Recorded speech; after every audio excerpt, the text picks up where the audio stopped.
Hi everyone, thanks for tuning in for this week's video.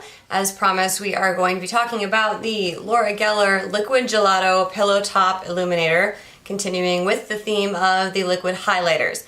I am wearing this one on my face right now, so this is not a first impression video. As I mentioned, I have been wearing this pretty much every day for the past couple of weeks to kind of get a feel for it and let you guys know what I think. And I ultimately decided that the best way to kind of give you some perspective on this one would be to swatch it against some other tried and true liquid illuminators and see what you think. I purchased this one in the color Ballerina, which I don't actually think is the best color for me, but I went with that color because the Gilded Honey Powder Gelato Illuminator by Laura Geller was actually the first highlighter that I ever bought a long time ago, and I still have a whole bunch of it. So with that, again, here it is on my face. It's much more subtle than some of the other highlighters that I have shown you guys. If you are here looking for a tutorial on how I apply this with my foundation, I do it in the exact same way that I apply the Marc Jacobs Coconut Summer line, the golden whatever it is. I did a video on that and I showed you guys how I apply the liquid illuminator, so I will link that down below if you're here looking for a tutorial. Otherwise, let's go ahead and get into the collection of liquid highlighters and the swatches. So these are the four we're going to be swatching. There is the Laura Geller Liquid Gelato Pillowtop Illuminator, the old classic NARS Hot Sand Illuminator, the L'Oreal True Match Lumi Liquid Glow Illuminator, and I believe that is in the color Rose. And then of course the Marc Jacobs Coconut Illuminator, which I reviewed in the video just a couple weeks ago.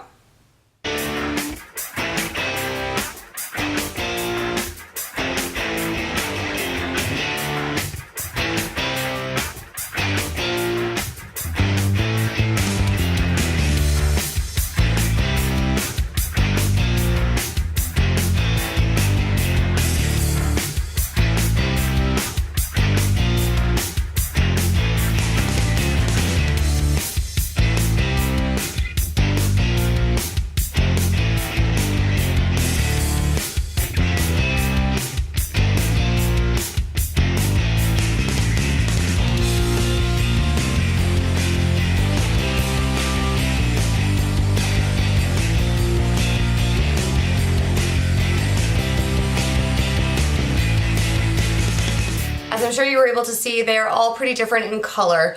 The closest one is probably the NARS Hot Sand, and in terms of texture as well, the Laura Geller is probably the thickest and the least likely to blend. However, I do think that that has something to do with the way that it is applied. As its name would suggest, it is kind of this little pillow top dude. You squeeze the bottle and just kind of dab it out onto your skin like that.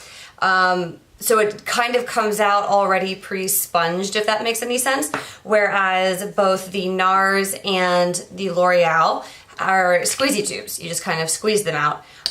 So they come out a little bit more liquidy, and the Marc Jacobs comes in a pump. So again, you've seen me apply this one before, very liquidy there as well. But as far as longevity, it definitely doesn't wear noticeably different. I wouldn't say it hasn't caused my skin to break out, no clogged pores or anything like that. I've mentioned before, I feel like I'm way more likely to get the textured skin on my cheeks when I am wearing a powder highlighter as opposed to a liquid highlighter, which is part of the reason that I favor these days. However, the color payoff on this one, I feel isn't quite as intense as some of the others. So just taking a look at these again, the other three are definitely a bolder illumination. I would almost say that this one in this color, which again is Ballerina, works more like a liquid blush than a liquid highlighter, if that makes sense. So I still really do like it for that purpose, but I was a little bit disappointed in the brightness payoff. But I do have my Guerlain Meteorites. I always want to put an L there. I do have my Guerlain Meteorites that I can put over top of it to give it a little bit of an extra oomph and kick it more over to the highlighter side of things. Maybe I would have liked it a little bit better if I had picked it up in that Gilded Honey color. I feel like with my skin tone, the gold probably would work a little bit better than this blushy pink. As you saw on the swatches, I feel like the other three definitely go more towards the warm end of the spectrum, and I think that those do just look better on my skin tone. But if you're somebody who likes the pink, cool look and you're, again, not looking for a really crazy highlighter, this one might be a great product for you. I kind of like to fall somewhere middle ground, but this was just almost a little bit too subtle for me. As you can see here, it's really very subtle. So that is all I have for you on this review for the week. Next week, I'm going to be talking to you guys about another foundation, and this one's kind of fun because it's actually a drugstore product, and it's been a while since I've done one of those. I went ahead and picked up this guy right here. These are the NYX Total Control Drops Foundation. And the reason I picked them up is a while ago, you guys might remember, I did a review of these guys, the Clinique Blend It Yourself Pigment Drops. And when I purchased these, I was actually told about the NYX product and didn't hear anything good about it. I was told that this dries your face out and like kind of flakes off and everything. But for the price, I couldn't resist going back and picking it up to give it a shot. So this one as well is not a first impression. I have been trying it out. I can tell you that it was not what I expected, but I'll give you more details about it and we'll do a wear test on it next week. So that is that. Thank you so much for watching. Again, don't forget to go down and check out the tutorial for this guy right here. Like I said, I apply the Laura Geller exactly the same way as I applied this one. So I'll link that video for you below. Click subscribe so you don't miss the new NYX foundation video next week.